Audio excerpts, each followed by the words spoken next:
It's been a long time since I've been really excited to be shooting a video. This is something I love doing, but this is a topic that I have been passionate about for a long time. We are going to take a headfirst dive into platinum. And platinum is actually one of the subjects that people have requested from me the most since my channel launched about 2.5 years ago. But I've been a little bit reluctant to dive into platinum until we kind of laid the groundwork with gold and silver in the terms of physical precious metals. So welcome to this series on platinum. If you are new here, my name is Dub C, and I want to thank you for spending some time with me here today. If you have not yet subscribed to my channel, I'd love to ask you to click on that subscription button, become part of this community. And if you're one of my returning subscribers, I know you guys have been asking for it. I know I've been promising it, but this is kind of a complex subject, and we are reaching a point where I think platinum really has a lot of positive attributes. So I'm excited to share kind of my philosophy about platinum with you. If you are new to the channel, I begin my videos with a simple disclaimer. I am not a financial advisor. I'm not trying to offer you any kind of financial advice. I'm simply trying to share some of my experience having bought and sold precious metals and rare coins for the last 30 or 40 years. This is particularly pertinent to this discussion because I'm going to be showing you kind of my philosophy about platinum and the platinum group metals, and I don't necessarily think it's something that you're going to want to apply to your own situation, but I do want you to think about how I am applying it to my situation, and hopefully it will give you kind of a broader grasp of this deceptively complex subject, the subject of platinum in terms of precious metals holdings. And I also like to begin my videos with a couple of definitions that we can kind of fold back into the subject matter. I'm going to hit you with two of them, but they're pretty easy to understand. I've always found that describing and talking about a few definitions before we jump into the subject really kind of gets you thinking about this in terms of how it can impact you, and that's always been an important focus of this channel. So the first subject is the concept of the platinum group metals. Now, this is a really easy to understand thing, but again, like a lot of things that involve platinum, it's a lot more complex than you might expect. Platinum and palladium are both mined in a group of metals that share very similar characteristics. In fact, they are kind of related, almost a family of metals. It consists of 6 elements. So you've got platinum and palladium, but also ruthenium, rhodium, osmium, and iridium. How often do you hear about those other metals? This is important because I'm going to bring this back to this subject later towards the end of this video, and I want you to be thinking about the platinum group metals. You've probably heard of platinum, you might have heard of palladium, you may even have heard of 1 or 2 of the other metals in this group. That's a very important distinction. It's an important point, and I want you to be thinking about it. The other topic that I wanted you to kind of start thinking about as we discuss this intricate subject of platinum is the idea of liquidity. Liquidity is the availability of the cash contained within an asset. So if you're talking about cash, if you just have it in your pocket, that is about as liquid as it could possibly be. You can go out and buy virtually anything with the dollar bills in your wallet. Doesn't necessarily mean that's the best place to have it, but it certainly does mean that it's liquid. Silver and gold are pretty liquid, right? You can take those to your local coin shop. You can take it to a cash in the gold place. You can find somebody online to buy these items from you. And pretty quickly, you'll actually have the dollars represented within those physical assets. If you start talking about things like savings bonds, that gets to be a lot less liquid, right? There is a procedure you have to go through to kind of cash in a savings bond. And then think about something like real estate or even a business. If you are selling or buying a business, this is a very complex thing with lots of legal jargon and manipulations that have to happen before you finally get the cash. If you've sold a house or bought a house recently, you know what I'm talking about. It is a lot less liquid. That doesn't necessarily mean that it's a bad place or a good place to have your money, but liquidity can be important. If you find yourself in dire need of the dollars represented in those physical assets, liquidity becomes incredibly important. It's kind of funny. Liquidity doesn't seem to matter if you've got a beautiful painting hanging on the wall that you've always liked, but all of a sudden, if you need the money that painting represents, you'll find out just how illiquid that item is. So liquidity, I want you to be thinking about this as we talk about the concepts of platinum and the platinum group metals. I want to talk a little bit about the history of the metal. I'm not going to go too deep into that. We'll also talk about kind of the metallurgical side of platinum, but I am not a scientist. I don't even try to act like I am one, but I think it is important to understand just how significant platinum can be in the 21st century and beyond. We talk about how necessary silver and gold might be in some applications. Platinum shares kind of that same idea when it comes to scientific advancement. In this video, I'll talk a little bit about the metallurgical significance of it after we talk about that history. We'll talk about some modern uses. We'll talk about the bullion's history, right? Specifically about platinum, but we'll also touch a little bit on palladium. And then we'll go into some of the modern bullion items that you can purchase. You're looking at some of these items here. We'll talk a little bit about palladium specifically and separately from platinum because they are so interwoven. And then I'll wrap this up with some positives and some negatives and some of my final thoughts about these kinds of metals. And this may be a little bit controversial, so definitely stick around to the end. I'd love to hear your thoughts about this as we go deeper into it. Platinum, I have been promising this for so long, and I'm so excited to finally be sharing my thoughts on platinum with you guys. Metallurgically significant, let's talk about the metal's history. We have some history, some evidence rather, that pre-Columbian cultures were using platinum to some degree. This is the indigenous tribes in South, Central, and even North America that may have been using the platinum group metals to some degree. We're not exactly sure if they were kind of using it because they had to or they were specifically looking for it. This is an important distinction. We'll talk about this a little bit later too. But it wasn't until about 1557 that we have the first European accounts of platinum. Think about that historically, right? We have known about gold being used in the ancient Aztec and Inca tribes. We think about it in terms of biblical scripture. We think about it in terms of ancient Egypt, right? King Tutankhamun's face mask and all that kind of stuff. But when it comes to platinum, we didn't even have a European reference to this until 1557. That was an Italian scientist named Julius Caesar Scaliger who wrote, and I love this quote, they have encountered a mysterious metal. He's talking specifically about the Spanish conquistadores. Quote, which no fire nor any Spanish artifice has yet been able to liquefy. So they've encountered something that they've never seen before. They can't turn this into a liquid. This is a point where the conquistadors were using indigenous labor to mine silver and gold. Clearly, they needed this. They wanted it. They had a deep understanding of the metallurgy of gold and silver, but platinum was something that they couldn't work with. It was too tough. It's not surprising because platinum has a crazy high melting point. We'll talk about that a little bit later.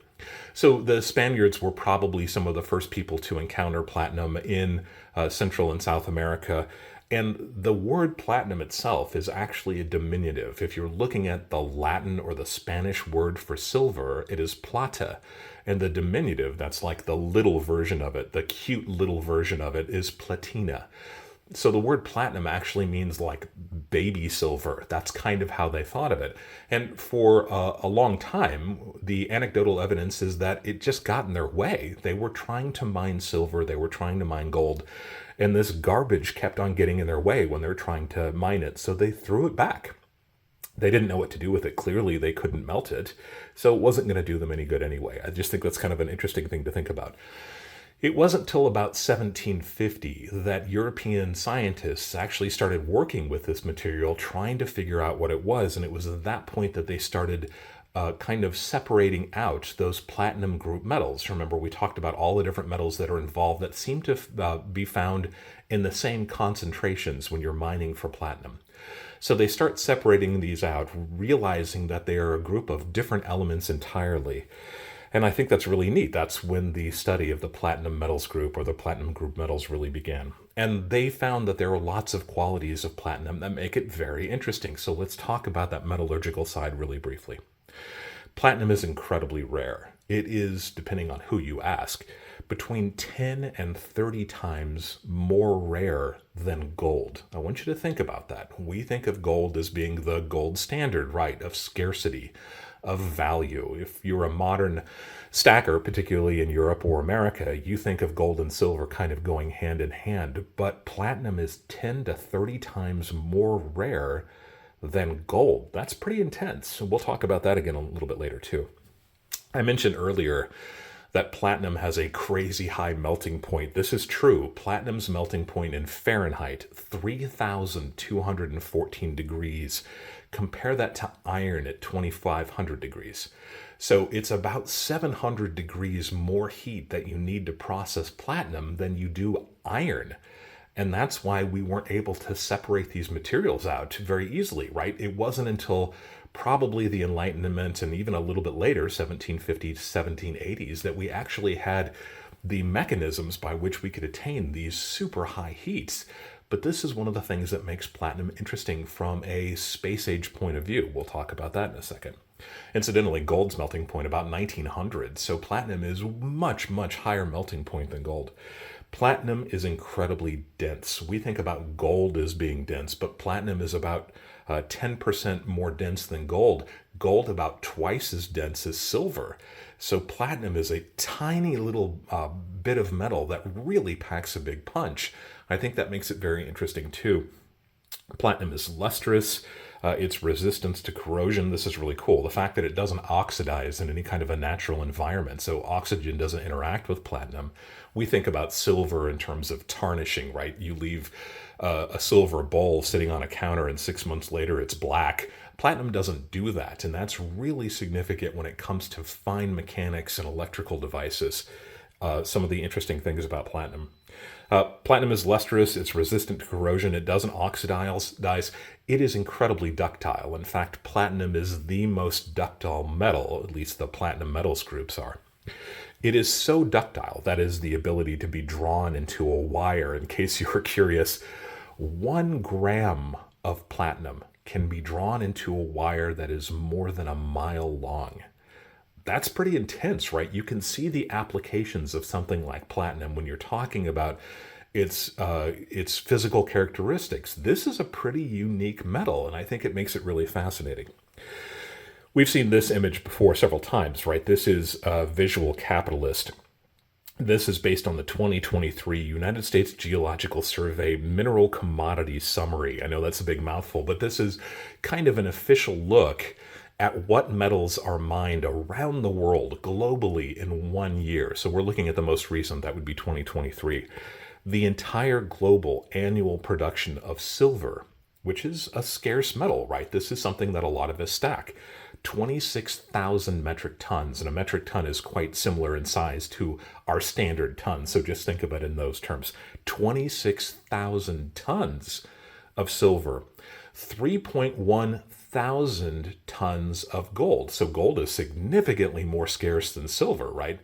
But platinum, 400 tons. And that's it. The entire global production of platinum is about 400 tons. In fact, we talk about how many Olympic-sized swimming pools could be filled with the amount of gold that's ever been mined. I think at this point we're up to about 4 Olympic-sized swimming pools that could be filled with gold, and that would represent the entire output since humans started mining gold 4,000, 5,000 years ago. 4 Olympic-sized swimming pools full of gold. The amount of platinum has been mined would only fill up to about your ankles in one of those pools. And another way to think about it, and I know these illustrations can help sometimes, but they get a little bit thick sometimes too. A 2-car garage, an American 2-car garage, could hold all of the platinum that has ever been mined in the entire world. That's pretty intense, right? That's not very much material. But again, we didn't start mining platinum until really the 1800s. We'll talk about that in just a second. So platinum is incredibly scarce and has a lot of really interesting physical characteristics. Can these be used?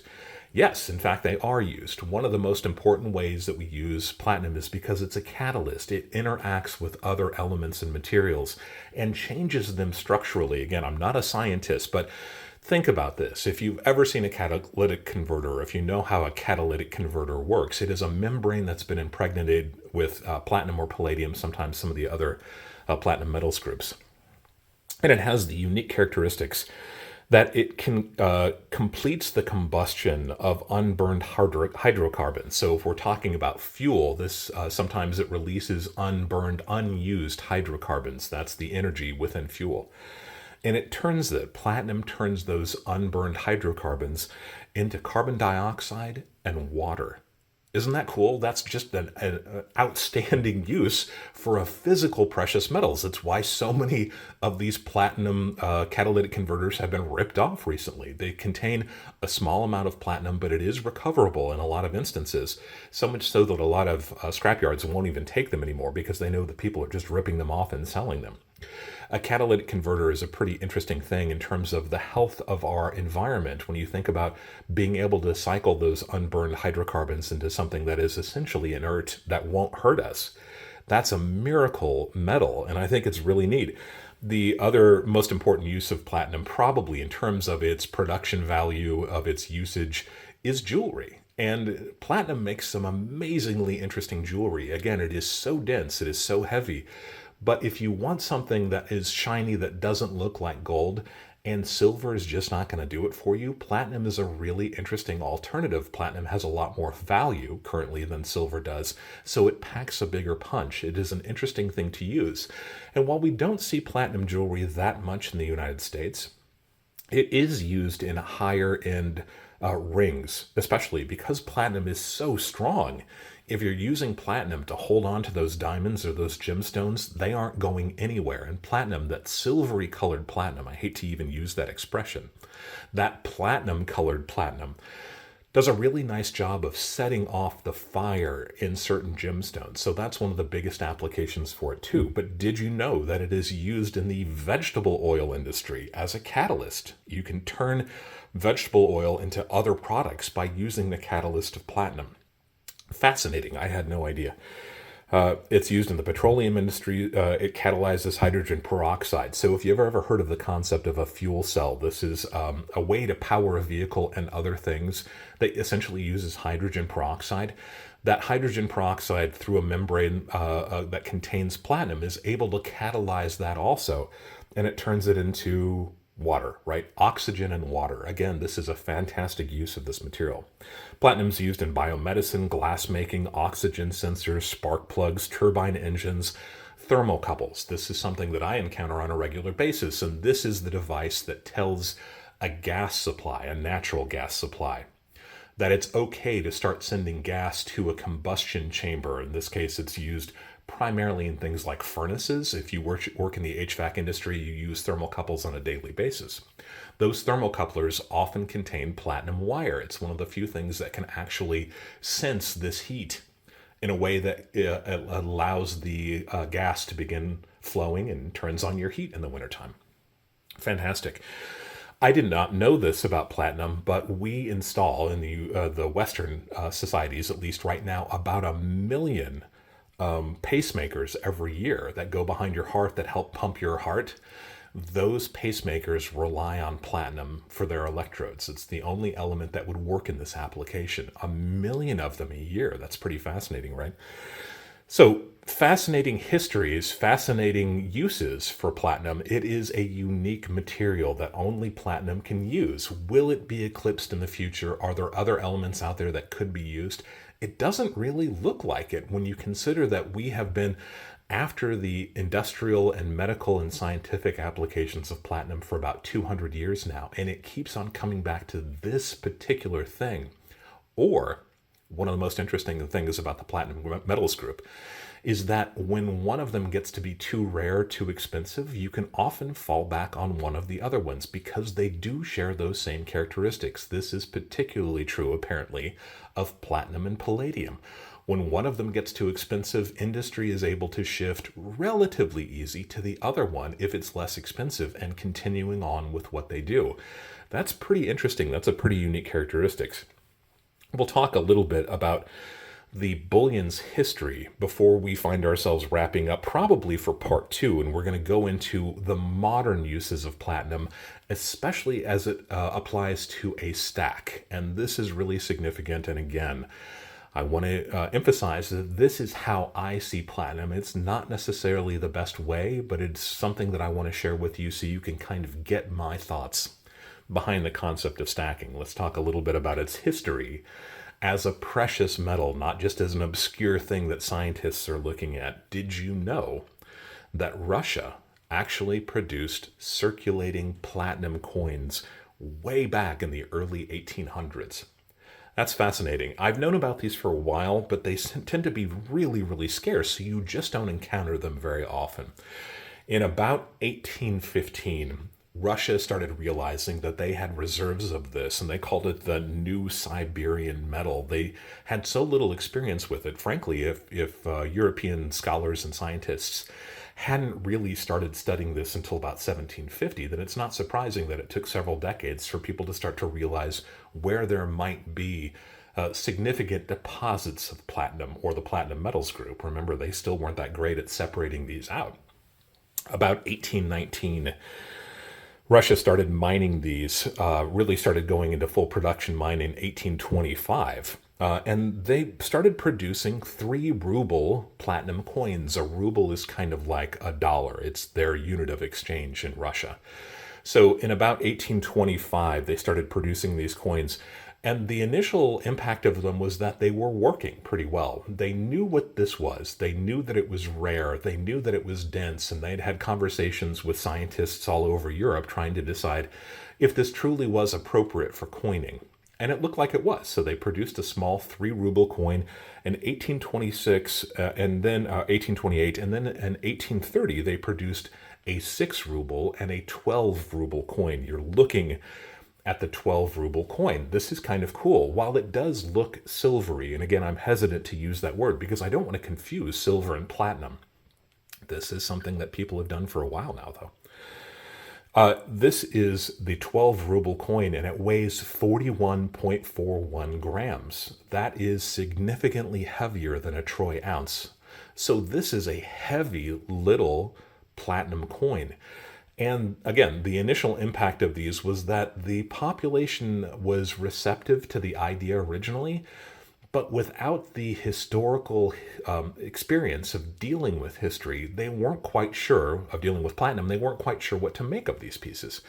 And when you think about it, again, we've had gold items going back literally thousands of years. We've had silver items going back thousands of years, and it's been used in exchange for the last 1,000 years of Russian history, right? Your great-great-great-great-great-grandparents would have used silver and gold coins. But platinum hadn't even really been discovered until about the 1750s. So there was just no history with it. Would you trust a brand new metal that burst on the scene with your government telling you that now it was worth about as much as gold or even more than gold? It's a tough situation to be in. Russia clearly wanted this. They clearly understood how significant it could be.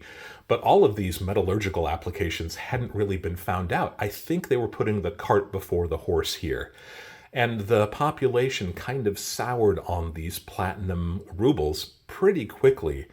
By 1846, they decided to start withdrawing these coins from circulation. They just weren't doing what they wanted them to do. The population didn't seem to really want them.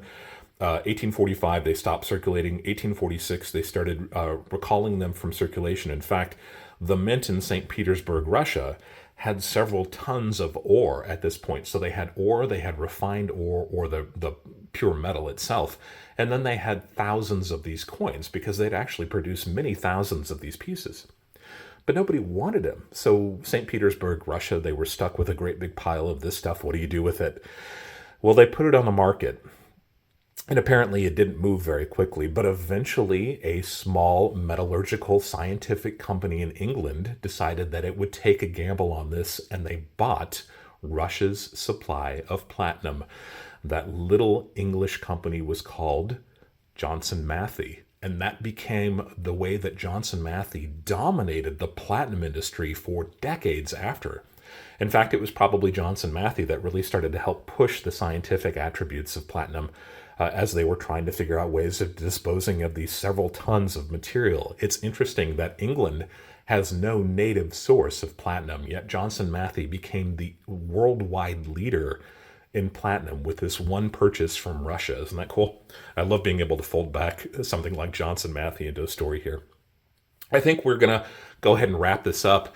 In part 2 of this, we will be talking about modern platinum. So all of the interesting things that you see here, we'll discuss all of them and how they can fit into a modern precious metal stack. We'll talk about modern bullion. We'll talk about several different examples of it. We'll talk about palladium. And this is an interesting topic to me, at least, with lots of interesting applications. Palladium, one of the newest metals that the United States has ever coined, but it also produces a fantastic looking coin. I'll give you some great close-ups of one of the palladium pieces here. We'll talk about how I see the benefits of platinum fitting into my stack. And again, I want you to extrapolate from how I use platinum to see if it's something that you want to pursue. I think it's an interesting idea.